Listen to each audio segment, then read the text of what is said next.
We're excited to learn anything in the kitchen.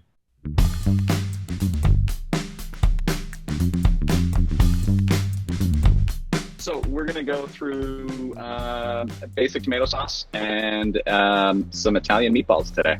Cool. First things first, I got my pot on the stove and I'm preheating. Okay. And while that's warming up, I'm going to chop the onion. So I've got mine peeled already and cut in half. I'm going to use the Instant Pot, and I pre-turned it to saute. Perfect. All right. So now, when I cut an onion, so I like to kind of take my knife and not the whole way across, but just almost there, like a little over 3/4. You want to kind of come in and work your way around it like a clock. Okay, I got you. Okay? Yeah. And you're going to go all the way around, but on this back side here, it's still attached. And you're just going to slice down all the way, and it's going to come off in a nice little tiny dice there. And you take it all the way down to right, kind of, there's just a little bit left here. And then I like to take that little end bit and just slice it up too. So you want to always move your blade. Don't try to force your blade downward. Start at the tip and just push it forward. So you're using the length of the knife to slice through, almost like you're sawing, but you're not going to bring it back. I'm going to splash some olive oil into our pot. It's probably in the neighborhood of about 1/4 cup should be fine. As long as you cover the bottom of the pot in oil, that's kind of what we're looking for. It's not necessarily a specific amount. That is what we're looking at. So now we're going to take our garlic and chop it up. So I have 6 cloves of garlic. We're going to use half for this, and we're going to use half for our meat. Okay. Okay, but we can chop the whole thing up right now and just do it all in one shot. So I like to take the clove, take the flat side of my knife, rest it on top, and flatten it down with the side of the knife. Oh, that's smart. Just give it a couple of good taps. So this is what you end up wanting to have. Just sort of a smashed up clove here. So I don't mind a little bit of larger size garlic in mine, but it's, yeah. That works. There we go. Good stuff. So you just want to, what you're doing is you want to sweat the onions in the pot while you're kind of chopping up that garlic. Yeah? There you go. Yeah. No big bits left? No, that's all very small. Pretty good. Go ahead and put 1/2 of that right into your bowl for your meatballs.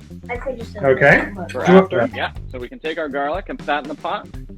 And we can also, I'm adding dried oregano and chili flakes. Yeah, that's looking great in there. A tablespoon of dried oregano, and I have about 1/4 teaspoon of chili flakes. And then you're going to stir that in with your onions. Once you kind of start smelling that garlic, we're going to go ahead and add our tomatoes. So I'm just going to add them right in. I like the water content in the whole tomatoes, and I like the way the sauce cooks down when we're cooking that water out of there, okay? Diced is totally fine as well. I wouldn't necessarily use like a crushed or a pureed tomato for this sauce necessarily, but diced is totally as well. It smells really good. It's smelling good? Yes. Nice. Now, I cranked my heat up because I want to bring it up to a boil really quite quickly.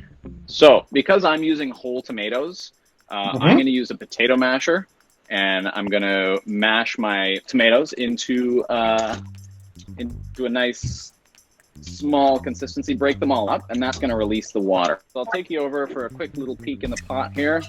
I have it up on my high heat right there. I'm going to bring it up to a boil, and then I'm going to turn it down and let that simmer. We're going to just kind of forget about it on the back burner while we make our meatballs. You got a bowl there? Yep. It has your garlic? Yes. Excellent. So in our recipe, we have the 3 cloves of garlic. I have about 1/4 cup of breadcrumbs. I have 1 egg, and just kind of mix up the egg a little bit, just to kind of break it up ahead of time. Excellent. So that can go in your bowl. Yep, you can dump the breadcrumbs in there. It's about 1/4 cup. And I found fresh parsley, so I'm going to add some fresh parsley in there. Again, it's probably about 1/4 cup. When you're going to substitute dried, you want to do quite a bit less. You can probably get away with like a tablespoon. Do we stir it? Yeah, you can stir it. And then I have in this dish, I've added my soy sauce, my fish sauce, and my Worcester all together, just so I can just dump it all in one shot. So you're putting a teaspoon of soy, a teaspoon of Worcester, and half a teaspoon of fish sauce. Now mine's come up to a boil here, so I'm just going to turn it down to a nice simmer. You don't want it too low because we are reducing it, but you don't want to boil it like really hard and vigorously for this whole time. I'm going to add a little bit of salt, probably about a teaspoon of salt should be fine. I'm just kind of putting mine in. Today in mine, I'm actually adding some grated parm to mine as well.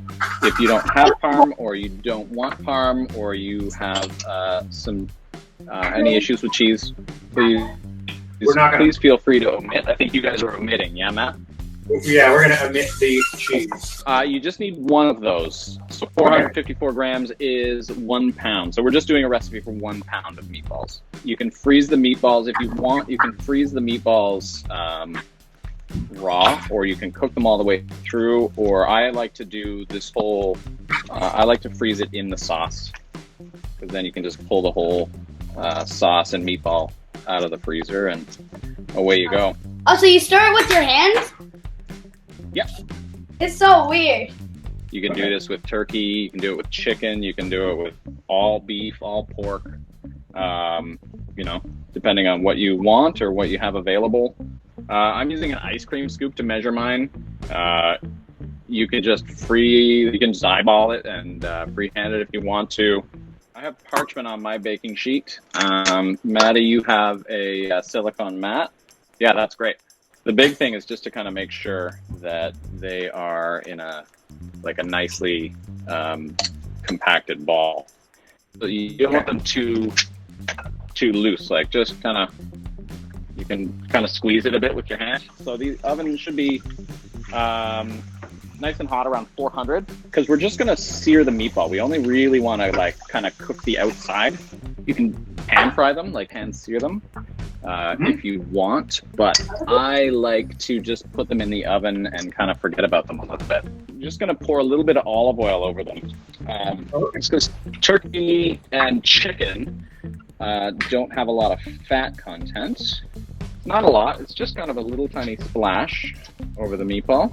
And then we'll tuck that in the oven. Or give it about 15 minutes. Alexa, Or set a timer thereabouts. for 15 minutes.